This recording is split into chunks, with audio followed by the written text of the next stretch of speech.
Akina Sanya, we need your input. Maybe there is that one little thing that is remaining, and you are the one that having in your mind. Come and share with us, because movement need everyone on board. Lean. Okay, yes. Elida, welcome.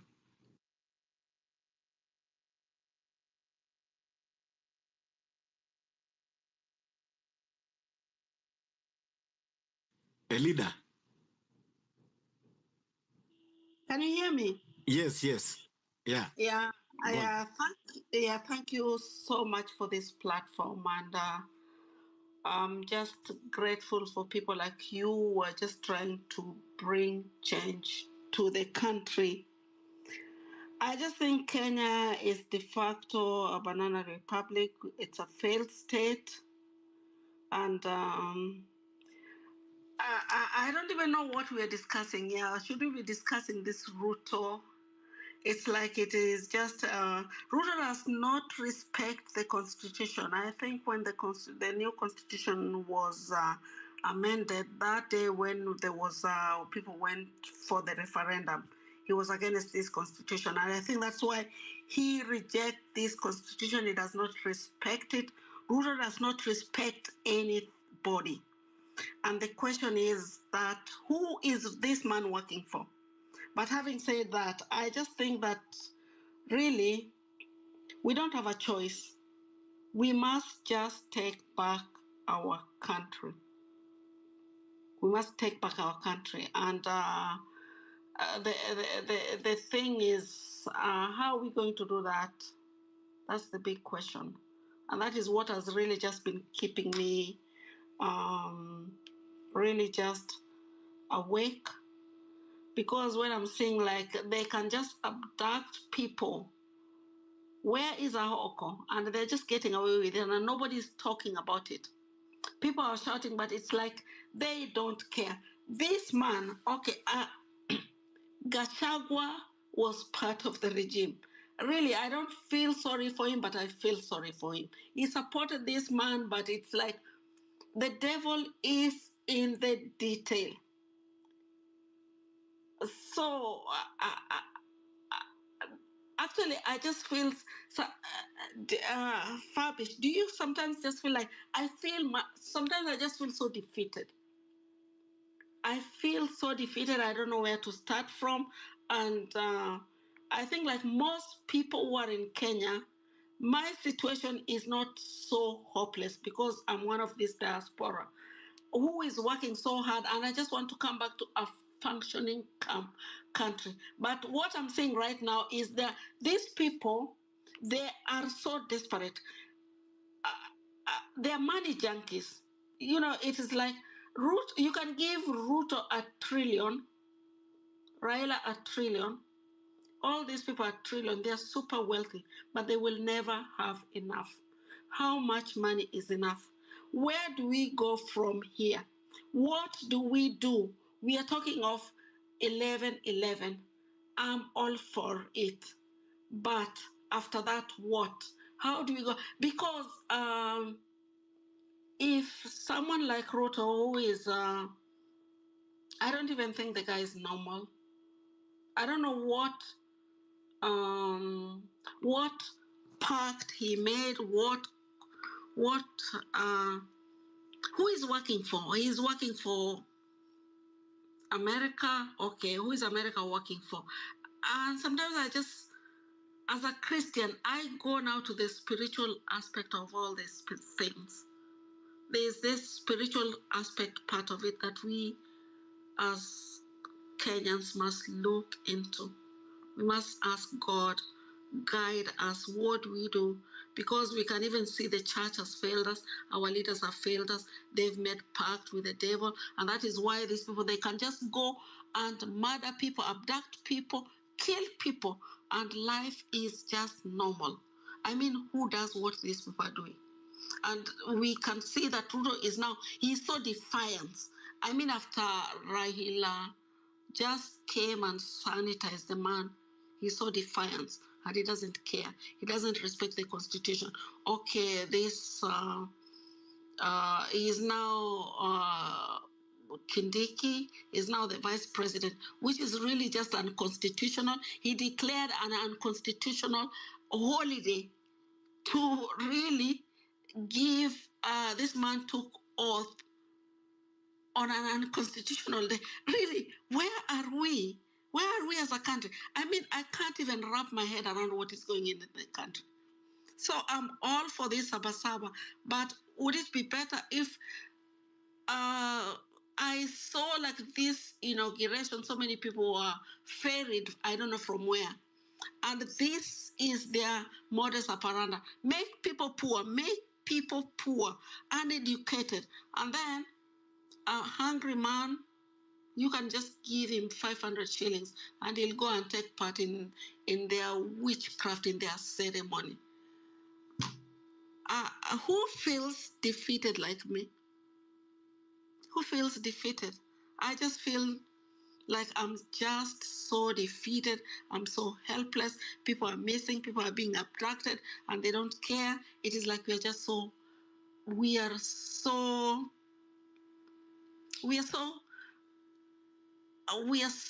helpless. I think they are. Elida, Yeah. Elida, don't give up hope. Yeah. Don't be hopeless, please. Yeah. I want to tell you something. Yeah. You see, hope is a very good breakfast, Yeah. but we don't eat hope during dinner. Okay, and the other thing you need to know, I think I've seen your profile. You're saying that you do not conform. Okay. You don't believe in what you are told. You do your own research. So, standing by your point of view and your quote, what I would like to tell you is this, okay? Please, always be a thinker. I'm not saying that you're not thinker, but always look for the options. Options are not even just what are the resultants? What's going to occur? What are the occurrences? What's the aftermath? Look, if, for example, something is going to happen, if A happens, there has to be like 3 or 4 different things that will occur from that event, So always be ready, Otherwise, you'll be disappointed. Don't put politics into your heart. That's why we are trying to run away from politics. We are trying to go for action, So action, so we can dictate, okay, the terms of our engagement, You understand my point? So if you feel disappointed, I know a lot of people felt disappointed, but please, no one said it's going to be easy, okay? But it's going to be worth it, Yeah. We have a voice. What this government has done, they have swept the problems under the carpet, okay? It's going to haunt them. If it's not today, it's tomorrow. Look at the number of youth who are unemployed, Look at the whole Moi University closing down, What is the aftermath? What's going to happen next, So if you look at what's up, Kenya is a crime scene, okay? So I know you are in the diaspora. And I know you wish to come back home because East or West home is the best. But please don't sell hopelessness, okay? This is the time that we need hope. We need to be alive, okay? Let's be realistic. We can do the change. These things we are facing, most of them were created by our parents. Let's not use the same mindset that created the problems that we have today. That's what I keep telling people. The problems we have today started from the Uhuru era. It's not even Ruto. Those people who created those problems are the ones who are at home struggling with the fees and everything. We are the new generation, right? Let's not go with the same thinking. Let's do civic education. Let's learn like we are doing in space and let us be more informed, okay? So please, have a little bit of faith, a little bit of hope, okay? Please. Thank you so much. Faith, I have hope, but... Fabrice, yeah. Just a second. I want to echo what I think the point you were saying, if you allow me. Or Elder can finish first. No, I'm just saying that I think these things did not even start with Uhuru. These things started when Kenya got the allegedly independence that was really No. A leader. These things are continuation of the colonial state. They didn't even start at that point of constitution making. That is why I thought you would say it began with Kenyatta. Kenyatta 1, Jomo Kenyatta. But actually, Yeah, exactly. it is older Yeah, than yeah. that.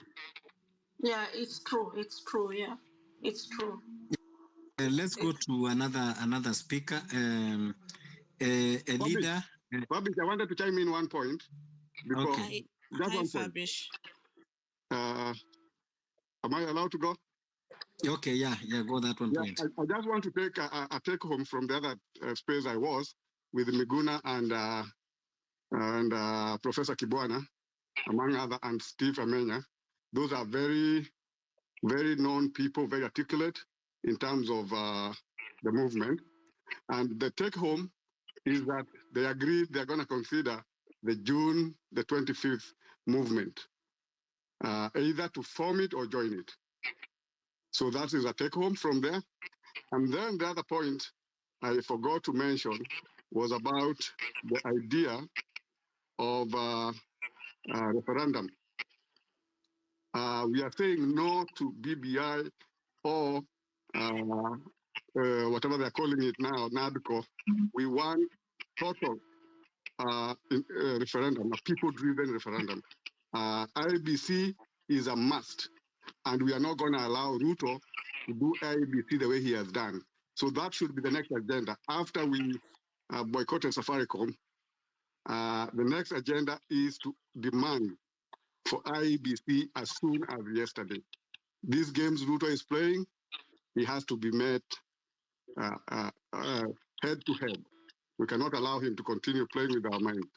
And I think I wanted to add that one, and then I'll speak much later. Thank you. Yeah, thank you. Elida, kindly mute your mic, and just mute your mic. And to be honest, hopelessness is not a voice of revolutionary. You have to have that spirit of revolutionary. Kwa hivyo wakati wote ujue kwamba you are alive and keep that spirit alive. Always to lose hope because you are brought in this world and you have to fight.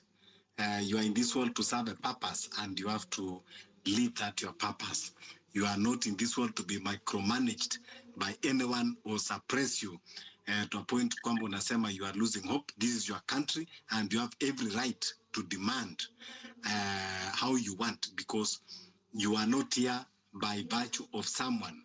You are here by your right. This is your birthright country. So that spirit of hopelessness, hiyo uache kabisa kuanzia leo, ukae uchangamka. I would expect you kesho ukuje kuwa wewe ndio unatuambia kwamba uko mstari wa mbele and ukitupatia hope. Let's do away with the spirit of hopelessness. No, we can never be hopeless in our own country. Can never. We reject that spirit. So yes, Lynn, go ahead. Yes, Fabrish and everyone else, good evening. I think I want to support my sister Elida and agree with Xavier and Japonji that sometimes you eat hope for breakfast and something else, and I think the continuous thinking. I think in this process of thinking, sometimes, it's normal to feel tired, and fatigued and exhausted about trying to think how a gangster just came and attacked you and continues eating from you and drinking your water and not even being grateful and just finding more gangs to come and attack you. I mean, it's mind-boggling what has happened, and the sense of shamelessness is just is just astounding. So I think that is the feeling that someone feels, and I agree. You don't have to feel that every time.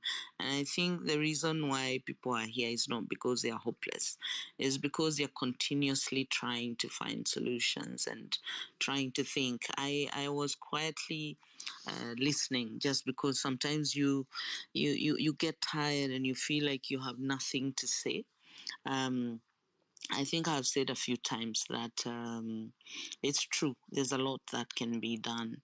And I think what emboldens these people is to imagine that they have defeated everybody because they have guns, because they have, and also because they're just like kids in a candy shop. Somebody just opened a candy shop and they're like, oh my goodness, we're here, we can't believe. And that is why they are at war, and they are at war with their citizens, and that is why they are looking for enemies to help them. That is why they're inviting and selling country at so recklessly. And I think this requires a little bit of deep thinking.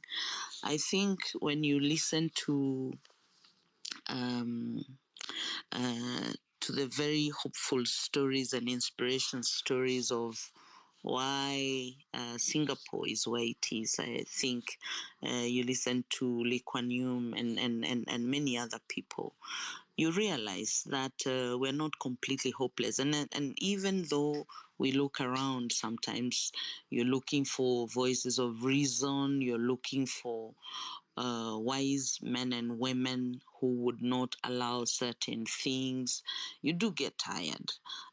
You do get tired, and then you realize that you don't need to look. You know that those men and women and those voices of reason exist within us, and also that the strength is in the numbers of the people who wish well and who want well for this country, and who are the right thinkers. And those are in the zillions, including those snitches who are here listening. And I think that they have benefited a lot because they actually realize that we're not the enemies. And I hope also that they are learning, and hopefully that they would finally join in doing the right thing in saving our country, all of us. Imagine, we can all be happy. And Kenyans used to be happy, and then somebody comes and tries to steal our hope. And I think that those are some of the things that make one keep quiet, because they're constantly thinking. It's not because you have lost hope. Every day you hope to wake up with a new idea, to wake up with new blessings, to wake up and find somebody else had a moment, and something is happening. It's not easy, but I think, like I said before to you, Fabrish, I think we have to think, and we have to have people who are thinking somewhere to look at wholesomely what needs to be done. Because look, there is the political class that I call crass, because they are very crass, but that ruling class that has gone the way they have gone. And then there's the ruled, and I think we constantly provide meat for them. How do we do that? Because they have beaten us down so much that they're the only ones then that use our resources to lift us. and then we are happy. So I think we need to work to have a two-pronged approach, where we're working on our strength, and our strength is our people and the numbers. I think we need to talk about, the instant gratification of the 200 or the 5,000 or whatever it is that one is worth, that being bought. I think we have to go back and look at what value-based even existence, that spirit that we keep talking about, the Ubuntuism and so on and so forth. And I think we need to work on the people. In 2002, there was a goodwill with the masses, and you could see it. How can we get that back, so that we also reform as a people, so that we can find more reason, we can find, more unity, and so on and so forth. Let me stop talking, because I was quietly just listening and thinking, and I felt like I didn't have anything useful to contribute. Thank you. Thank you so much, Lynn. Of course, you cannot have anything useful. You always have anything useful. And I thank you for